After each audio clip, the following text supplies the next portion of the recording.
Bueno, ahora vamos al segundo parámetro, la retención de la posición. ¿Qué significa eso? Lograr mantener la posición que tanto trabajo nos dio alcanzar, no perder la posición y darle la oportunidad a la otra persona de escapar. Bueno, cuando estamos haciendo el agarre del cinturón, podemos ver aquí en la foto de la izquierda cómo le está agarrando con la mano de abajo, la mano que está por debajo del brazo.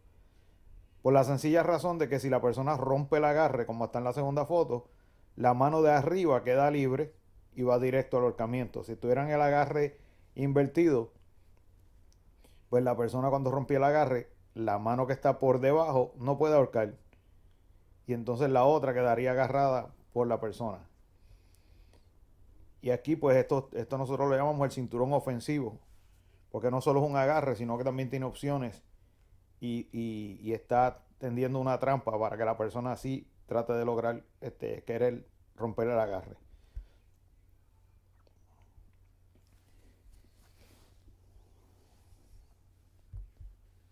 Ahora vamos a ver un video donde se discuten varios tipos de agarre. O sea que vamos a estar hablando de cómo se controla el oponente con los agarres y controlando el cuerpo, la parte superior del cuerpo. Ahorita vamos a ver la parte inferior del cuerpo. Ahora vamos a ver los tipos de agarre que se pueden utilizar desde esta posición para controlar al oponente. Hey everyone, Stefan Kessick from GrappleUps.com, Rob Bernacki from Island Top Team, and this is volume 2 in our weak side control and attack instructional. Exactly. So we went over in the last video the idea of the cross-body rotational control, and just gave a quick example. Where you're controlling this leg or this hip and this shoulder, and that allows you to stay with me. Exactly. So there are a few different ways we can achieve this, and the example that we gave was it was a weak side attack in that we were going to the weak side, but we weren't shifting our control in any way. We already had the motorcycle grip, and we already had the twister hook, and I was just using that to belly you down. Now, normally, when you talk about weak side attacks, what we're talking about is me bringing my body here and doing either a body triangle or pinning the hip in this fashion. So we want to go over a couple things about how I'm going to control this top shoulder. Right? So the motorcycle grip was the first thing we discussed, and this can be a single grip, or it can be a double grip. We're going to go over the double grip in a little more detail when we go over how to gain the choke, but for now, let's just worry about the single grip. So let's just sit back up. If you watch EBI at all, you're going to know that in the overtime, whenever we start here, an almost immediate thing that has to occur if I want to maintain the back is this transition, either to the full body triangle or just to keeping the foot here. It's much more difficult when you're in that scenario to maintain the control against people who are really good at escaping the back if you're just using individual hooks. So as far as what you're doing to control the hip in this case, when we start to go to the weak side, my right foot is stepping on the hip.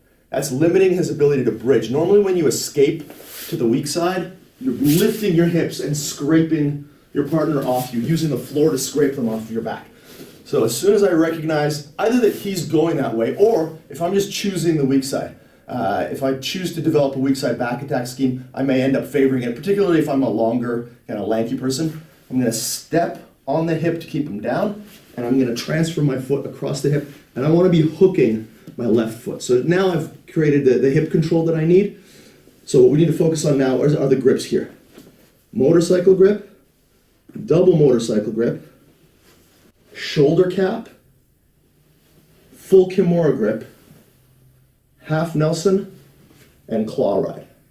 Those are the grips that we're going to be using to affect our top left shoulder or right shoulder if you're going on the other side. So you've got this hip controlled, somehow you need to control Exactly. the I'm controlling cross shoulder. Right. Bottom right hip and my cross body control, I need to control this shoulder. If I'm not controlling the shoulder, the fact that I control your hip is not going to be enough to keep you exactly. So, here. And if we already have this, we keep it. We can go to the shoulder here like this, and it's important when I'm shoulder capping that I'm not just gripping your shoulder. Because if I grip your shoulder and I don't control this lever, you're still going to be able to drive across. Yeah, exactly. So when I shoulder cap, I'm flaring. I'm using my left hand as an anchor point on top of your shoulder. Here you can grip the collar if you want to in the gi, and I'll isolate this arm, preventing it from making contact with the ground. So now if you want to try to move to that side, Much harder. it's really difficult. Now, usually when I teach this, I advocate the half Nelson even more so than the shoulder cap. Sometimes you can't get to this. If somebody's really driving their head in, you can't get the half Nelson to work, so the shoulder cap is an option. Like, we can pretty much always have this. We can get to this. We can't always get to the half Nelson, so I don't say, you know, it's a prerequisite, but definitely if we start here and you feel this is an option, go to the half Nelson, because now I'm breaking your posture in addition to breaking your structure. So we're creating that 3-0 alignment, which is ideal for attacking submissions. Finally, once we've done this, we can easily transition to the Kimura control, which involves gripping the wrist, gripping my wrist, creating a frame between my shoulder and your neck with my elbow so that you can't close the distance and turn in, and creating this internal rotation of the shoulder, which, as we discussed in any instruction that I've ever done on the arm control, lever control anyway, if I can rotate your shoulder internally, I'm weakening you structurally to a much greater degree than if I'm just holding a cosmetic Kimura control. I need to keep your elbow off the ground, I need to push your hand towards the ground or your hip and internally rotate your shoulder. People can probably see that my arm is in a Kimura position. I mean, it doesn't hurt. It's beginning to get a bit uncomfortable. Right. But what they might not feel is the frame that's against my neck. This is actually very uncomfortable. And it's the idea of getting my head all the way to the ground to scrape you off my back. Forget about it in this configuration. Exactly. There's no chance. Yeah. And a final configuration you can use is what's called a claw ride. Again, I have to keep this elbow off the mat. This immediately sets up the reverse Ezekiel if you're if you're a gi guy, and if you wanted to transition back to the strong side, you're now completely set up for your arm triangles, any attack of that ilk. Right? So this is the one I use the least. This is the one I like to use the most, but is not always accessible. This is the one we can always get. This is the one we can always get.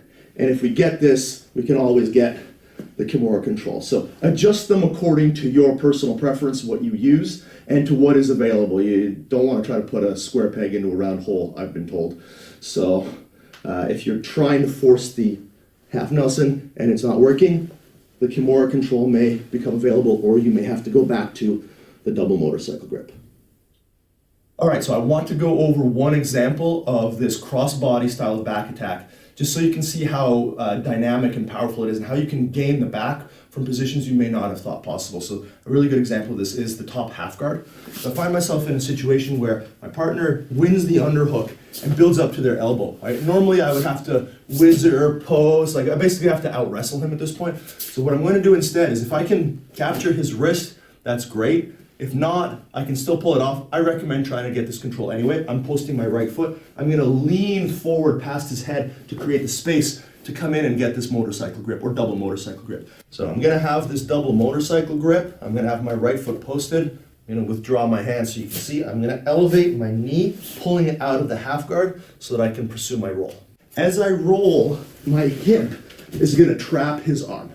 Right? I don't want that arm there. So I'm going to start to walk off it and come into a seatbelt style configuration where I'm keeping this double motorcycle grip and my shoulder is going in behind his head. I'm now going to gain the twister hook. And you'll notice that I'm rolling all the way up onto my shoulder. I'm not trying to stay on my back. I don't care about chest to back connection so much anymore. Normally, when I'm controlling the back with a seatbelt, I want this chest to back connection as a critical prerequisite because it's direct rotational control. In the case of the cross body, I have lever-based rotational control. So now if Stefan wants to turn into me, he can't because of this lever control here. If he wants to turn away from me, he can, which is why I need this arm blocking him. But if he brings his back to the mat, I don't really care, as long as I can keep my shoulder over his neck by inserting my twister hook. And again, you'll notice I'm in a perpendicular alignment with his shoulder, but it doesn't really matter. Because of the power afforded by these levers, this lever and this lever, I can now slide my left knee up and hit a chair sit style hip escape to get onto the back. I can pursue the choke at any point in this. I don't have to throw the other hook in. But as long as I basically get this grip, I'm probably going to get on your back. It's very cool. That was the gateway drug to the back. There you go. I hope you like that. It's actually part of a larger series called the Weak Side Back Attacks series, or the Weak Side Back Attack module, which Rob put together for my viewers and for the big wide world. You can grab the entire module for free by going to graplarts.com/masterapp, download that for your iPhone or your Android phone, and then open up the BJJ formula. Within that BJJ formula, you'll find all of the videos in Rob's Weak Side Back Attack series. Rob, what are they going to get in the Weak Side Back Attack series? Well, you're going to get how to control the weak side, understanding and recognizing what the weak side is, what the mechanics are for controlling it. You're going to see some rear naked choke, gi choke style attacks. You're going to see some Kimura style. Ok, vamos a estar hablando ahora de cómo controlar al oponente con los ganchos de pierna. Si pueden ver aquí en la posición, ven que el pie está enganchando hacia el hueco de las rodillas y las rodillas están apretando contra las costillas. Ese es el tipo de control que tenemos. El gancho básico. Podemos apretar las rodillas, enganchando los pies. Podemos hacer un control combinado, donde una rodilla aprieta y otro gancho de pierna logra el control. Podemos hacer un gancho en X y el gancho cruzado que vimos en el video anterior, o el twister hook.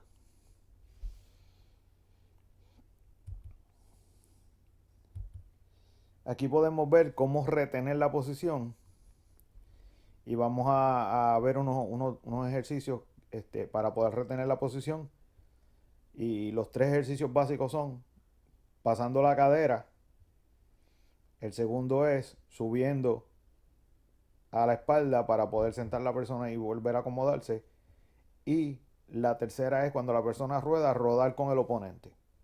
Okay, vamos a ver el video aquí. Empieza con una parte graciosa. Esa es la dinámica del video. Like a chump. You work hard to climb all the way to the back, only to have your opponent escape. If this is you, then it's time to stop and try new back control. Back control may cause drowsiness due to asphyxiation, upsetting the joint pain, swelling, short sleep cycles, and partner suppression. If back control occurs for longer than 6 hours, please contact your instructor.